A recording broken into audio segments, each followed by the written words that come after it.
নমস্কার বন্ধুরা, রন্ধনে আপনাদের সকলকে স্বাগত। এই প্রচণ্ড গরমে ভাবলাম ঝিঙে আলু পোস্ত রান্নাটা করে ফেলি আর এই ভিডিওটা আপনাদের সঙ্গে শেয়ার করি। আর কি করে এর টেস্ট বাড়ানো যায় সেসব নিয়ে রয়েছে আজকের এই ভিডিও। তার দেরি করব না, চলুন শুরু করা যাক। প্রথমে আমি 5টার মতন ঝিঙে নিয়েছি। পুরো খোসা ছাড়িয়ে নেব এইভাবে। খোসা ছাড়ানোর পর এটাকে আমি এইভাবে কেটে নেব। ছোট ছোট টুকরো করে কেটে নিচ্ছি। এই দেখুন, আমি আগেও কিছু ঝিঙে কেটে রেখেছি আর তার সাথে নিয়েছি আলু আমি দুটো আলু এইভাবে কেটে রেখেছি। যেহেতু কালো না হয়ে যায় তাই জলের মধ্যে ডুবিয়ে রেখেছি। আলু আর ঝিঙে সমানভাবেই কেটে রেখেছি। এবার নিয়েছি আমি 13 থেকে 14 গ্রামের মতন পোস্ত, আর তাতে নিয়েছি 4টে রসুনের কোয়া আর 2টো কাঁচা লঙ্কা। এর একটা পেস্ট তৈরি করে নেব। আপনারা চাইলে মিক্সিতেও এর পেস্ট তৈরি করে নিতে পারেন। এই দেখুন, পেস্ট তৈরি হয়ে গেছে। এবার কড়াইতে 1 টেবিল চামচের মতন সর্ষের তেল নেব। তাতে 1 চা চামচ আমি গোটা জিরে ফোড়ন দিলাম আর আলুগুলো দিয়ে দিলাম। এবার আলুটা একটু নাড়িয়ে নেব। তাতে আমি নুন দিলাম। নুনটা আপনারা নিজেদের স্বাদ মতন দেবেন। আর আমি 4 ভাগের 1 ভাগ চা চামচের হলুদ গুঁড়ো দিলাম। দিয়ে আলুর সঙ্গে মিশিয়ে নিয়ে একটু ভেজে নেব।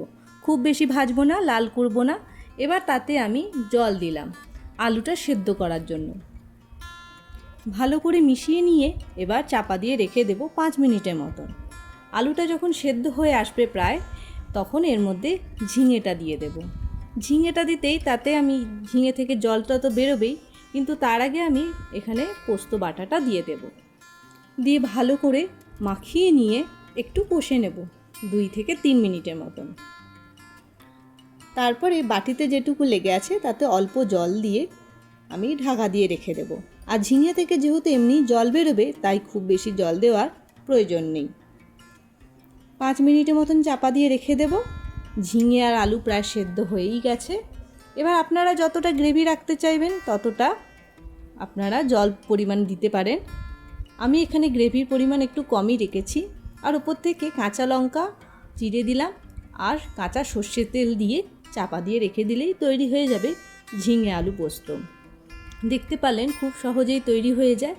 আর এই রান্নাটা সম্পূর্ণ নিরামিষ। আপনারা নিরামিষ দিনেও এটা তৈরি করতে পারেন। আর এটা গরম ভাতের সাথে খেতে তো দুর্দান্ত লাগে। তাহলে আজকের ভিডিও আপনাদের কেমন লেগেছে? যদি ভালো লেগে থাকে তাহলে বন্ধু বান্ধব সকলের সঙ্গে শেয়ার করার অনুরোধ রইল।